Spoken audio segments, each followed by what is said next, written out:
Unexpressed emotions will never die. They are buried alive and will come forth later in uglier ways. Sigmund Freud. Let's talk about suffering. Not in the poetic, dramatic way it's often portrayed, but in the raw, silent way it shapes our daily lives. The truth is, people don't just suffer. They carry suffering, protect it, even depend on it. And Freud saw this not as weakness, but as something deeply human and deeply psychological. Imagine a child who grew up in a household where love was inconsistent or used as a reward.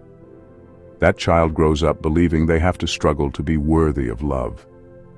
Years later, they might stay in toxic relationships or sabotage their own success.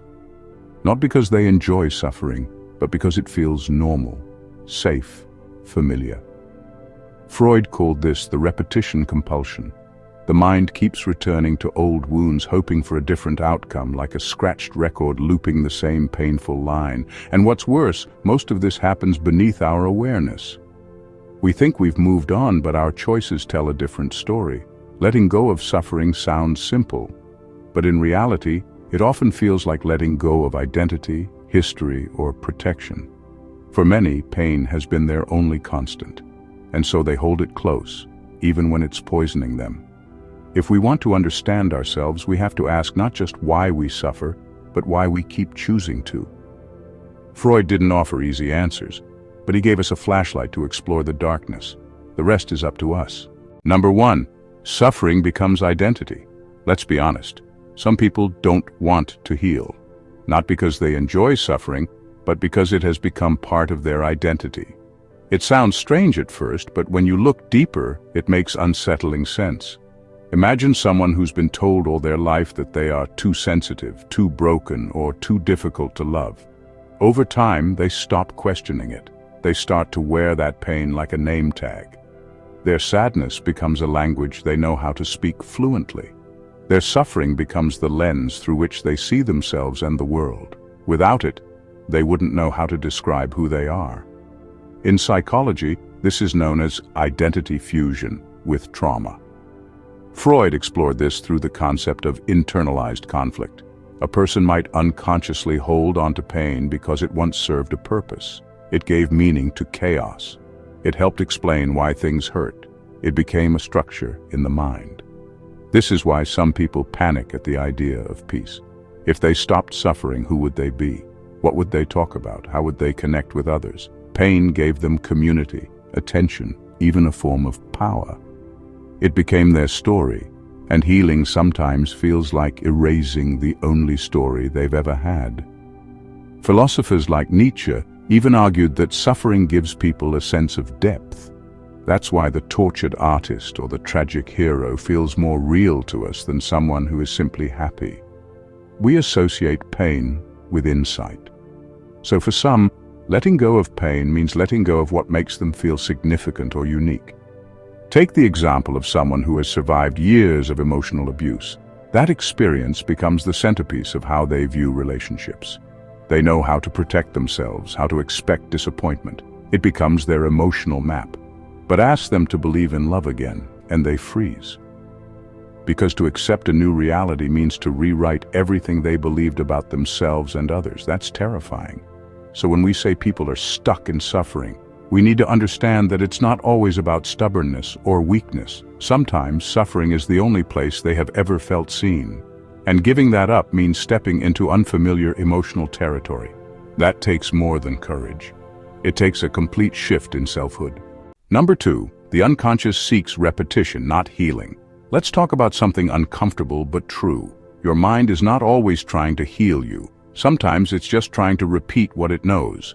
Freud called this the repetition compulsion, the strange unconscious drive to recreate the very pain we say we want to escape. It sounds illogical, but the human psyche doesn't always work with logic. It works with familiarity. Think of someone who keeps dating the same kind of partner over and over. Different faces, different names, but the same pattern.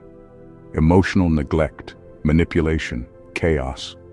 They say they want something better, and they probably do, on the surface. But underneath, something else is going on. The mind is trying to resolve an old wound by recreating it, hoping this time the story ends differently. Maybe this time they won't be abandoned. Maybe this time they'll be seen. But most of the time, it ends exactly the same. The cycle continues. This isn't just a romantic thing. People repeat patterns in friendships, at work, even in the way they talk to themselves. If someone grew up being criticized, they might become their own worst critic. Not because they enjoy suffering, but because that voice in their head feels familiar. It feels like home. Freud believed that the unconscious mind is not concerned with growth or peace. It wants resolution through repetition. It's like a child endlessly playing the same game, trying to win a round that can never be won. That's why trauma that isn't processed doesn't just disappear. It finds new ways to surface, in relationships, in habits, in dreams. The philosopher Kierkegaard once said that life can only be understood backwards, but must be lived forwards. The trouble is, most people live forward with their past still steering the wheel. They're not aware that they're reenacting their history because it doesn't look the same on the outside. But emotionally, it's a replay.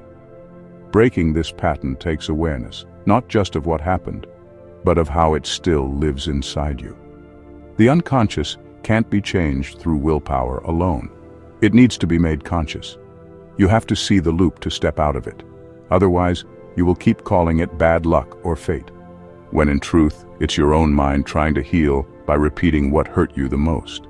Number 3, pain is familiar, peace is foreign.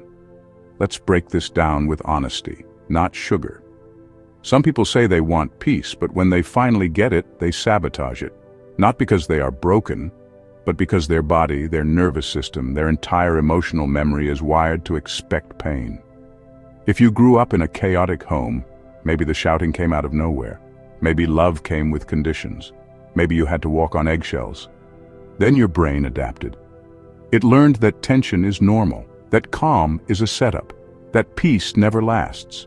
So now, as an adult, when things get too quiet, too steady, too kind, it doesn't feel safe. It feels suspicious.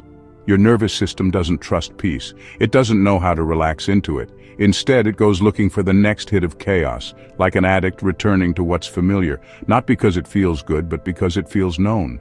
And in the body, known equals safe, even if it's hurting you. This is not a personality flaw, it's biology. The body keeps the score, as trauma researchers often say. When the body has lived too long in survival mode, peace actually activates anxiety. Stillness feels like something is wrong. So people start fights in healthy relationships. They procrastinate when things are going well. They bail when they finally feel seen, and they don't even understand why. Philosopher Alan Watts once said that the ego thrives on tension. It needs a problem to feel alive. So when peace enters, the ego feels threatened. Who am I without something to fix? What do I do if no one's yelling? To heal from this, you have to rewire what your body associates with safety. You have to teach your nervous system that calm is not the enemy, that love without drama is not fake, that you are allowed to exhale without something crashing down. But this kind of healing doesn't come from repeating affirmations or reading self-help quotes. It comes from staying with peace long enough to realize it won't betray you. It comes from letting your body shake through the discomfort of stillness and learning that peace is not punishment. It's your birthright. You were just taught to fear it. Number 4, the ego is addicted to control, even if it means controlling misery. Let's talk about something people rarely admit. Sometimes, we would rather suffer in ways we understand than feel joy in ways we can't predict. That might sound strange, but to the ego, control is everything, even if what it's controlling is misery. The ego is the part of you that wants structure, labels, and guarantees. It wants to know what's coming next, even if what's coming is pain. Pain, at least, is predictable. It has a pattern. You've felt it before. So when you're offered something unfamiliar, like peace, love, or genuine happiness, the ego doesn't celebrate. It panics. Why? Because joy is unpredictable. It asks you to be present. It asks you to open up. It asks you to trust something you can't control. And that's terrifying to a mind trained to survive through defense. The ego sees vulnerability as weakness, even though it's actually the doorway to healing. Freud understood this. He knew the mind can become so attached to suffering that it turns healing into a threat. The ego would rather grip tightly to an old wound than risk what it sees as emotional exposure.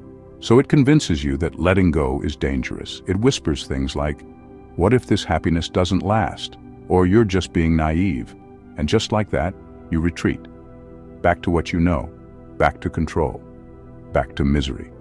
This is why some people unconsciously create problems when things are going well.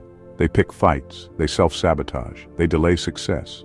Not because they want to fail, but because failure is familiar. Joy feels unstable. Suffering feels solid. Think of someone who's always been let down. If they get close to something good, their mind starts scanning for betrayal. Not because they want it to happen, but because the ego wants to be right. If it can predict the fall, it can stay in charge, even if it means missing the chance to truly live. To grow beyond this, you have to challenge your ego's obsession with control. You have to let discomfort sit in the room without kicking it out. Joy is not weak. Peace is not fake. Vulnerability is not danger. It's the risk you take to live beyond the cage the ego built around your pain. Number 6. Some people keep suffering because healing would make others look bad. This one cuts deep. Some people don't hold on to pain because they enjoy it. They hold on because letting go feels like betrayal, especially when the people who caused the pain have never been held accountable. Imagine you grew up with a parent who emotionally neglected you or constantly made you feel small. Maybe they've never apologized. Maybe they still don't even see what they did wrong. If you start to heal, if you begin to feel whole, the story changes. Suddenly they don't look as monstrous. It starts to look like you turned out okay, and that feels unfair. So part of you clings to the pain, not because it feels good, but because it feels like proof. Proof that what happened was real. Proof that it mattered. Proof that they were wrong. If you forgive, if you let go, does that erase the damage? Does that make what they did okay? That question alone keeps people trapped. Freud understood this through the lens of defense mechanisms. He believed the psyche protects us not only from trauma, but from the painful ambiguity of forgiveness. Holding on to resentment gives the mind a clear story. I was hurt. They were bad. I'm still suffering, so it's still true. Philosophers like Hannah Arendt have warned about this. She said that forgiveness isn't just about moving on. It's about giving up the ability to control the narrative. And that's hard, especially if no one ever validated your pain in the first place. Take someone who was betrayed by a partner who cheated and lied. Healing might make them feel like they're letting that person off the hook. But the truth is, holding on doesn't punish the other person. It only keeps the wound fresh. It keeps you in a war with a ghost. The painful paradox is this: true healing means stepping out of the role of the victim, even when you were truly wronged. It means being willing to feel better, even if the person who hurt you never said sorry. That's not injustice, that's freedom. But for many, that freedom comes with guilt. Because if you're okay now, maybe it didn't matter as much as you thought. That's the lie your pain tells you, that healing means rewriting history. It doesn't. It just means you're done letting history hold the pen. Number 7. Emotional pain becomes a twisted form of proof that you care. This one hits in a place logic can't always reach. Emotional pain for many people becomes proof that something mattered, that a person mattered, that the love was real, that the betrayal was devastating enough to still hurt. You see this most clearly after heartbreak or grief. Someone loses a relationship, a friend, or even a version of themselves, and instead of moving on, they stay close to the wound. Not because they enjoy the suffering, but because letting go feels like disrespect. If I stop hurting, does that mean I never cared? If I stop crying, does that mean it wasn't deep? If I feel joy again, am I forgetting? Pain becomes a form of emotional loyalty. It's as if your suffering keeps the memory alive. And that's where it gets twisted. Because in a strange way, the pain becomes sacred. You build rituals around it. You replay the same story. You revisit the same places. You guard the sadness because it connects you to something meaningful, even if that connection is slowly suffocating you. In psychology, this is related to unresolved mourning. Freud talked about the difference between mourning and melancholia. Mourning is a process of letting go. Melancholia is when the loss becomes part of your identity. You fuse with it, you wear it like armor, and any attempt to remove it feels like betrayal. Philosophically, it's tied to the human obsession with meaning. We don't want our pain to be pointless. So we shape it into something, we make it symbolic. A lost parent becomes a wound we carry forever. A failed relationship becomes the story that defines all future love. But here's the danger. When pain becomes a monument, you stop building anything new. Real care is not in how long you suffer, it's in how deeply you learned, how gracefully you released, and how bravely you chose to live again. Holding on to pain doesn't preserve the past, it only traps you in it. You can honor what mattered without making misery your proof. Grief doesn't always mean tears. Sometimes it means choosing peace while still remembering what was lost. The wound doesn't make the love more real. You do. Number 8. The mind turns pain into purpose when it lacks real meaning. This one is quiet but powerful. When people don't have a strong sense of meaning in life, not surface-level goals but deep, soul-level meaning, the mind looks for something to hold on to. And pain is always available. Pain is loud. It demands attention. It feels important, even when it's destructive. So what happens? The mind starts to treat suffering as purpose. If I'm hurting, then at least I'm feeling. At least something is happening. Pain becomes proof that you're alive. In a life that feels flat or directionless, pain gives you something to orbit around. This is especially true for people who haven't been shown how to build meaning in healthy ways. They haven't been taught to create, to serve, to explore, or to connect deeply. So when they feel empty inside, they grab onto what's familiar, and pain, unfortunately, is familiar to many. Freud saw this when he treated patients who had every reason to be happy but felt miserable. He called it a crisis of meaning, though he didn't use those exact words. The unconscious would turn emotional wounds into identities, because it was better to feel broken than to feel nothing at all. Viktor Frankl, a Holocaust survivor and psychiatrist, took this further. He believed that human beings can survive almost anything if they have a reason, a why. But when there's no why, the suffering itself becomes the reason. People start to romanticize it. They wrap their personality around it, and eventually they believe that their pain is their purpose. You see this in people who are always in crisis, always angry, always heartbroken, always exhausted. Without their pain, they don't know who they are, and so they keep it close. It becomes a kind of gravity that holds their world together. But meaning doesn't have to come from pain. It can come from love, from growth, from truth, from using your past, not as an identity, but as a foundation. The challenge is that those things require building. They take time, patience, and the willingness to live without drama. Until you find your meaning, your pain will keep volunteering for the job. Not because it belongs there, but because nothing else has claimed the space. Number 9. The unconscious protects the very thing that destroys you. Here's a hard truth most people don't see coming. The very pain that's destroying you now might have saved you once, and because of that, your unconscious mind protects it, like a guard dog defending a fire. Freud saw this over and over again in his work. The mind doesn't throw things away just because they hurt. It keeps what worked, even if what worked was dysfunction, denial, or emotional shutdown. If a coping mechanism helped you survive childhood, or trauma, or abandonment, your psyche treats it like gold. It gets locked away in the unconscious, labeled essential, even when it starts ruining your life. Think about a child who grows up in a home where expressing needs leads to punishment. That child learns to stay quiet, to overfunction, to take care of others instead. At the time, this emotional numbing serves a purpose. It keeps them safe. It helps them survive the chaos. But years later, that same silence becomes a prison. They can't speak up. They can't ask for what they want. They feel invisible, but they don't know why. That's the unconscious at work, still protecting what no longer needs protection. The unconscious is not rational. It doesn't ask, is this helping you grow? It asks, did this keep you alive?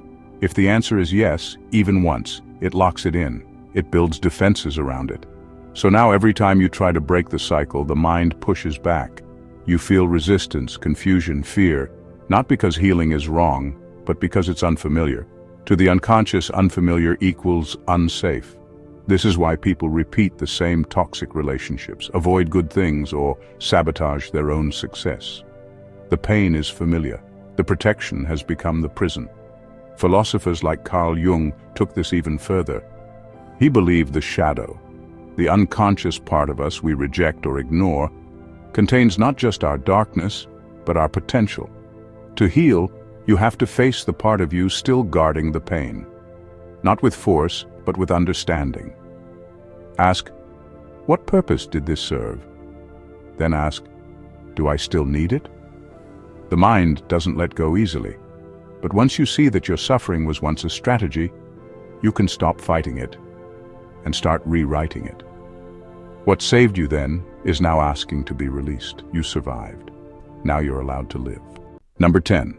Some people use suffering as emotional currency. Let's get honest about something uncomfortable. Some people use their suffering the way others use money, as emotional currency. Pain becomes a way to buy love, attention, validation. It becomes leverage, a silent negotiation. Look what I've been through. Look how much I've endured. Now you owe me comfort. You owe me care. It doesn't start out manipulative. Most of the time it starts with unmet needs. A child who grows up invisible learns that being hurt is the only way to be seen. Maybe they only got attention when they cried. Maybe love only showed up when they were in crisis. Over time, suffering became their voice, their way of saying, notice me. As adults, that emotional economy carries over. They tell their story not to connect, but to earn. And it works. For a while.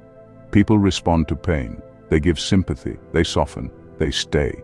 But the problem is, this kind of transaction leaves both sides drained. The person suffering never feels truly loved, just managed.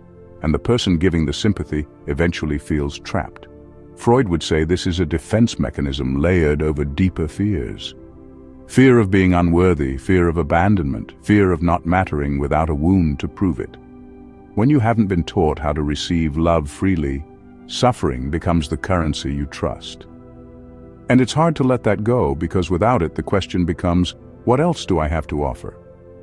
Philosophers like Sartre spoke about bad faith, the ways we lie to ourselves to avoid responsibility. Using pain as currency is a form of that. You say you want connection, but really you want repayment. You want others to fill the hole your past carved out, and no one can ever pay enough, because what you really want is to feel seen without needing to bleed for it. The irony is, the more you use your pain to earn love, the more you reinforce the belief that you're only lovable when you're hurting. That becomes the script. And it keeps repeating. The real work is learning how to receive care without performing your suffering. To believe that your worth isn't tied to how broken you appear. Because love rooted in pity will always feel hollow. But love that sees you, all of you, without requiring your pain as proof. That's what healing looks like. Number 11, you fear that healing will mean admitting you could have done it earlier. This one sits quietly in the background, but it carries a heavy weight. The idea that you could have let go years ago, but didn't, is almost unbearable. So instead of healing now, you resist. Not because you want to stay stuck, but because moving forward would mean facing the truth that you didn't have to suffer this long. That's not weakness, that's guilt. And guilt has a way of wearing disguises. It shows up as procrastination, as perfectionism, as I'm just not ready yet. But underneath all that is a voice whispering, if I let go now, what does that say about all the time I lost? Freud would recognize this as a form of self-punishment. Deep down, many people carry the belief that they deserve to suffer, not for what others did to them, but for not escaping it sooner.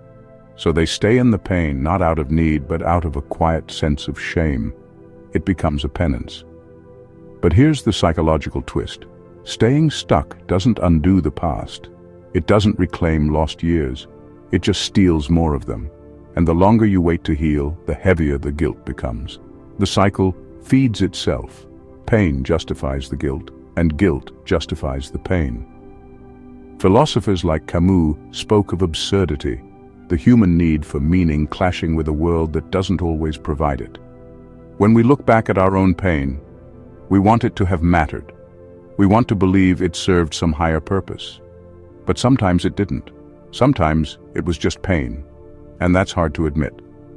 So people resist healing, not because they're afraid to get better, but because they're afraid of what getting better says about who they used to be. The story they told themselves, the identity they built around suffering, the years they spent in emotional exile. Letting go means rewriting that story, and that's terrifying. But here's the truth. Healing doesn't erase the past, it reclaims it. It says, yes, I stayed longer than I should have. Yes, I didn't know how to leave. But I'm learning now, and that counts. Every moment of awakening matters, even if it comes late. Because guilt cannot rewrite your life, but healing still can. Number 12. Misery simplifies life. Let's be real. Misery, for all its pain, has one seductive quality. It makes life simple. When you're stuck in suffering, your world narrows. You're not thinking about long-term goals, emotional risk, or the responsibilities that come with healing. You're thinking about how to get through the day, how to survive the next wave, how to stop the bleeding. And in that way, misery becomes a kind of shortcut. It strips away complexity and replaces it with a singular focus: pain. This is something most people don't realize. Suffering can actually feel easier than growth, because growth demands effort. It demands decisions. It asks uncomfortable questions like, what do you really want? What are you avoiding? Who do you need to become? Those questions are heavy, and misery, as brutal as it is, can let you avoid them.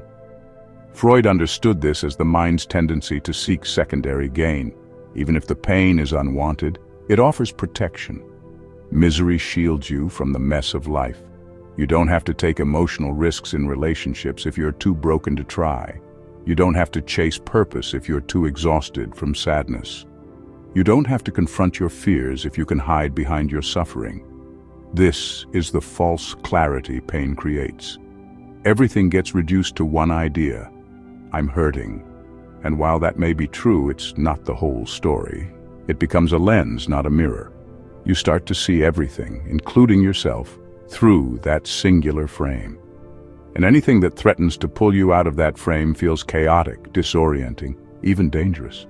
Philosophers like Kierkegaard talked about despair as not just sadness, but the refusal to become oneself. And sometimes, misery is the disguise we wear to delay becoming who we're meant to be. It gives us a script to follow, a story to repeat. And stories are simpler than realities. But here's the twist. Real clarity isn't found in suffering. It's found in courage, in stepping into the unpredictable parts of life, in saying, yes, I could keep suffering, but what happens if I don't? Misery may simplify life, but it also shrinks it. Healing complicates things, yes, but it also expands them. And at some point, that expansion is the only path worth walking. In conclusion, we are not responsible for our unconscious, but we are responsible for becoming conscious of it. Sigmund Freud. Here's the truth most people don't want to hear. We don't always suffer by accident. Sometimes we hold on to pain because it's familiar, because it gives us a story, because it helps us avoid deeper fears we're not ready to face, like the fear of joy, the fear of freedom, the fear of becoming someone new. Freud wasn't just studying pain, he was studying the mind's loyalty to it. He noticed that people don't always want to get better, even when they say they do. Why? Because healing means stepping into the unknown. And the unknown can be terrifying when your entire sense of self has been shaped around survival, not happiness. Think about it. If suffering gave you identity, if it helped you connect with others, if it gave you something to fight against, how do you let that go? And more importantly, who do you become without it? This is why real healing is not just about talking through your past. It's about challenging the part of you that secretly believes pain is your only truth. It's about facing the patterns you repeat, the beliefs you carry, and the roles you keep playing. Not because they serve you, but because they feel safe. Freud gave us the uncomfortable mirror. He forced us to see that we are not fully in control of what we feel or why we keep suffering. But he also gave us a path, not through force or denial, but through awareness, through bringing the unconscious into the light. So the question is not just why you suffer. The question is, are you ready to know yourself beyond your suffering? Because you can let go, but only if you stop protecting what broke you and start listening to what's still alive underneath.